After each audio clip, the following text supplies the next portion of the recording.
E se os milagres que Jesus ensinava nunca tivessem sido sobre desafiar as leis da natureza, mas sobre transformar completamente a forma como enxergamos a realidade?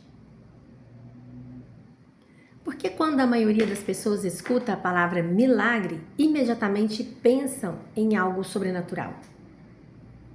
Uma cura impossível, o mar se abrindo, algo extraordinário acontecendo do lado de fora.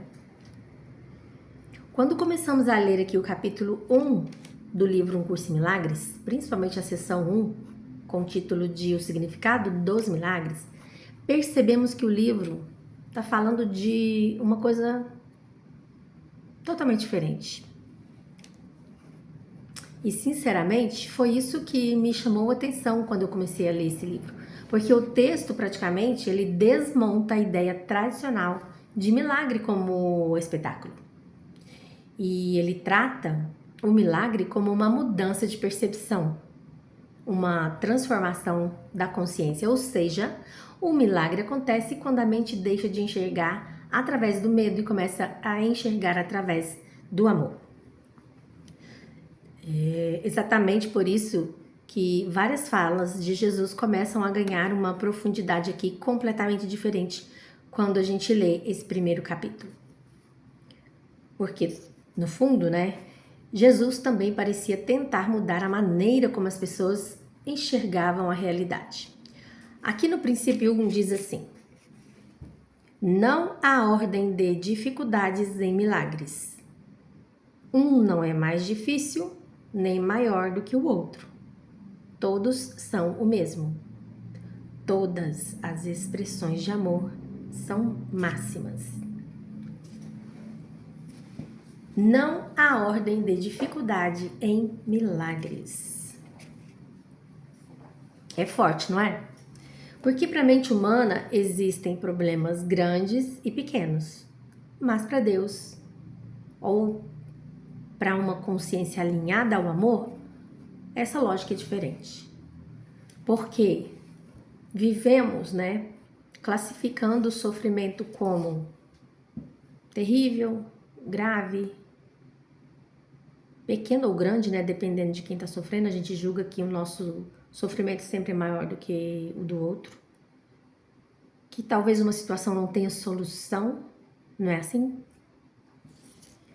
Mas talvez essa divisão exista apenas dentro da nossa mente. Isso me lembra quando Jesus dizia: tudo é possível ao que crê.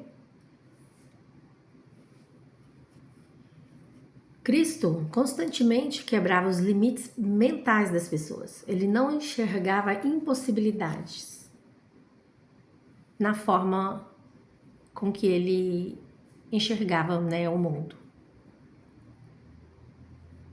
O milagre começa exatamente aí, quando a percepção deixa de ser limitada pelo medo.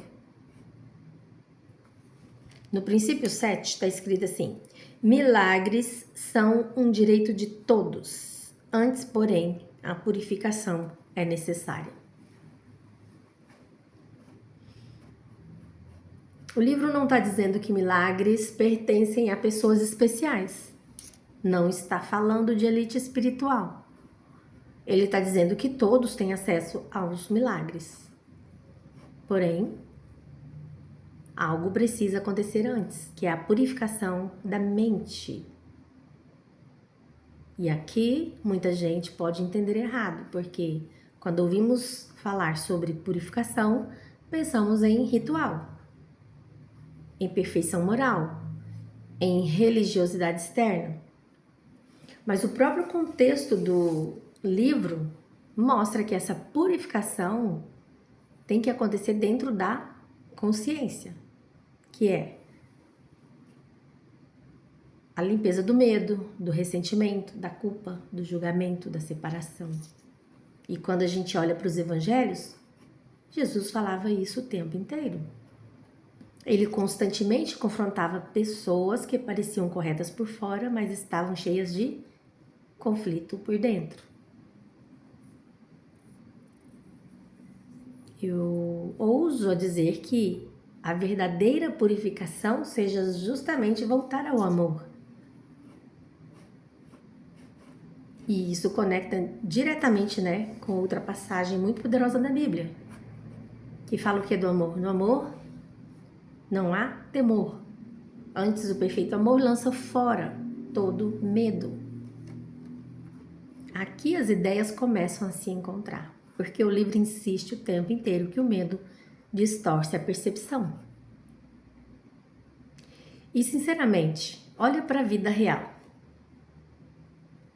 Quantas vezes o problema não está exatamente no que aconteceu, mas a forma como a nossa mente interpretou aquilo.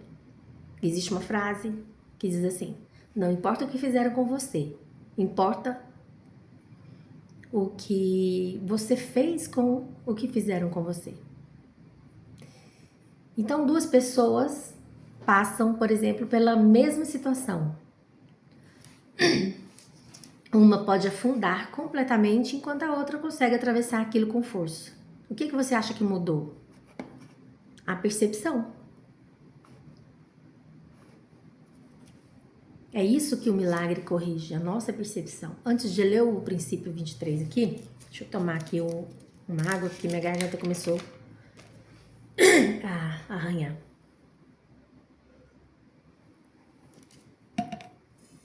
O princípio 23 diz assim: milagres rearranjam a percepção e colocam todos os níveis em perspectiva verdadeira. Isso é cura, porque a doença vem da confusão de níveis. Milagres, então, segundo o texto, diz assim: reorganizam a percepção e colocam todos os níveis em verdadeira perspectiva. Porque a mente humana exagera tudo quando ela está dominada pelo medo. Uma preocupação vira catástrofe, um erro vira condenação, uma dor vira identidade. E o milagre está justamente aqui. O milagre reorganiza a forma como a gente enxerga as coisas. Não necessariamente isso quer dizer que o externo mudará imediatamente. Mas ele muda quem está olhando para ele, para o mundo externo. Nessa hora, a frase de Jesus, os olhos são a lâmpada do corpo, faz muito sentido. Para mim, Jesus está dizendo isso. Da correção da percepção. Seus olhos são a lâmpada do corpo. O que isso quer dizer? Da forma como a consciência interpreta a realidade. Porque se os olhos interiores estão cheios de medo, toda a nossa experiência de vida vai ficar cheia de medo. Mas quando a percepção muda, a nossa experiência de vida também muda.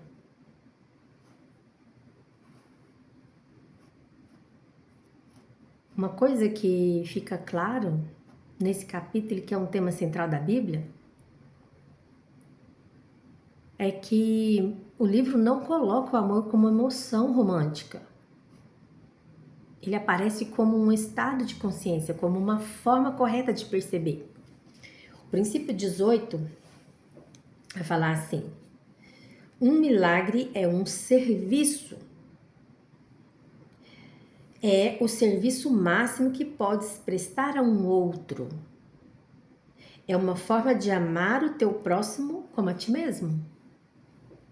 Reconheces o teu próprio valor e o do teu próximo simultaneamente. Poderia terminar aqui, né? Aqui, o milagre, ele deixa de ser espetáculo, deixa de ser algo místico, sobrenatural, distante, e passa a ser uma expressão de amor.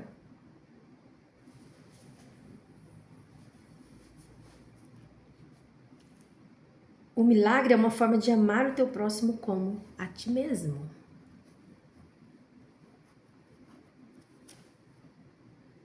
Alguma coisa te lembra sobre o que Jesus falava? Cristo o tempo inteiro deslocava o foco do extraordinário para a forma como tratamos o outro.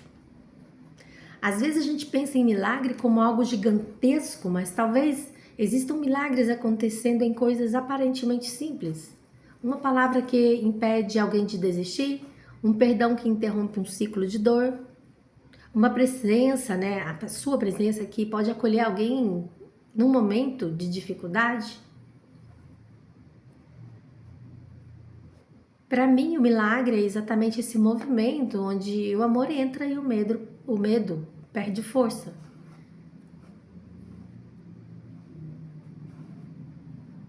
Percebe como é profunda a continuação, inclusive, do princípio aqui? Reconheces o teu próprio valor e o do teu próximo simultaneamente.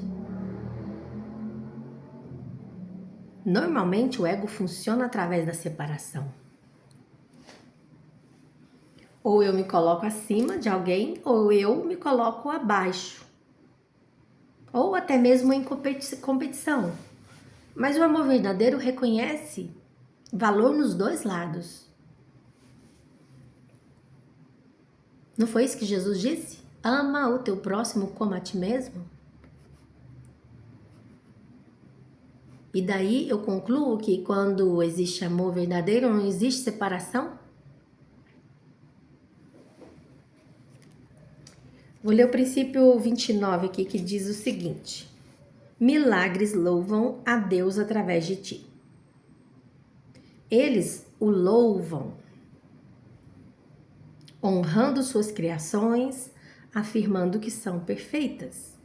Curam porque negam a identificação com o corpo e afirmam a identificação com o espírito. Isso aqui, para mim, muda completamente a visão egóica da espiritualidade. O milagre não exalta a pessoa. O texto não coloca alguém aqui como especial. O que Jesus dizia? Não sou eu quem faça as obras, mas o Pai em mim. Percebe? A lógica não é engrandecer o ego humano, é alinhar a consciência com algo maior. E talvez seja por isso que o livro fala tanto sobre remover o medo, porque o medo desconecta, o amor reconecta. O medo separa, o amor une. Quanto mais, gente, eu leio esse capítulo, mais eu percebo que ele está tentando mostrar que o verdadeiro milagre não é apenas curar as circunstâncias externas, mas curar a forma como enxergamos, como a mente observa e enxerga. Jesus disse, o reino de Deus está dentro de vós. Porque o reino não começa do lado de fora, começa dentro da consciência. E a consciência não é o cérebro, tá? É outra história isso, não vou nem entrar agora nesse assunto. Ele começa, o reino de Deus, na forma de perceber, na forma de amar, de enxergar o outro, de enxergar a si mesmo.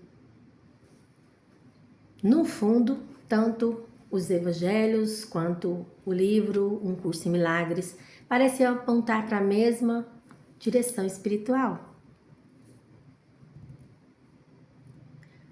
O amor acima do medo, a unidade acima da separação e o perdão acima do julgamento.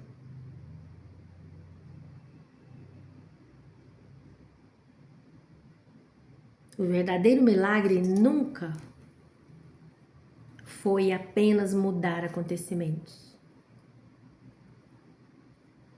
O verdadeiro milagre fala da transformação interior, acima das aparências externas.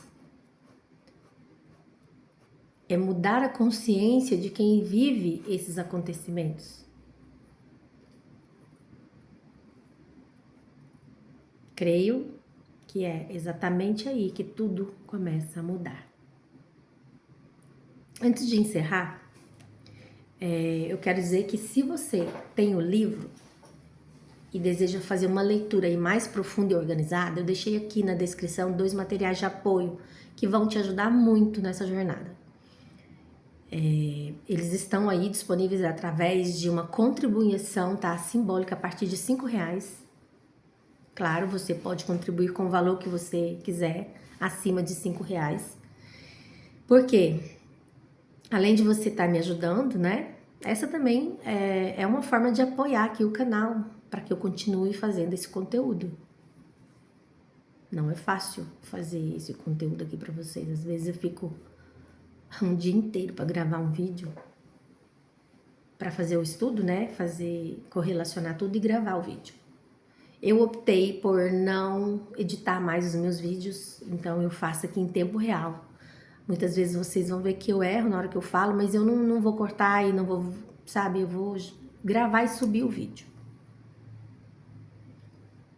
Justamente pelo tempo meu que tá curto. Então, assim, eu não quero deixar de fazer porque é um estudo que eu faço também. Isso é bom pra mim. Então, sobre o material. O primeiro é um guia de leitura eficiente do livro, mostrando aí uma forma mais reflexiva e contemplativa de estudar o conteúdo. Porque o que eu trago aqui são fragmentos, não é tudo. Não dá, são 1450 páginas. Não tenho tempo hábil para isso. O segundo é uma tabela de acompanhamento das primeiras 50 lições e dos 50 princípios dos milagres, que é o que eu tô lendo hoje, mas eu não vou ler todos os princípios. Dessa forma aí, com esse material, você vai poder manter uma leitura gradual e organizada. E para quem ainda não tem o livro também, eu deixei aí links das versões de capa dura e capa comum, caso você queira adquirir. Também ajuda meu canal, porque a gente recebe uma comissão quando você compra através dos meus links. Eu ficarei muito grata se você puder comprar aqui. Então, lembrando, né, que a série não é apenas... Aliás, na verdade, ela não é leitura. É um aprofundamento com interpretações, reflexões e conexões com os ensinamentos de Cristo e do Novo Testamento. Então, se puder acompanhar os vídeos junto com a leitura, sua experiência vai ser muito mais rica, claro, né? E cada princípio também, quando você lê, você mesmo pode fazer a sua própria interpretação, tá?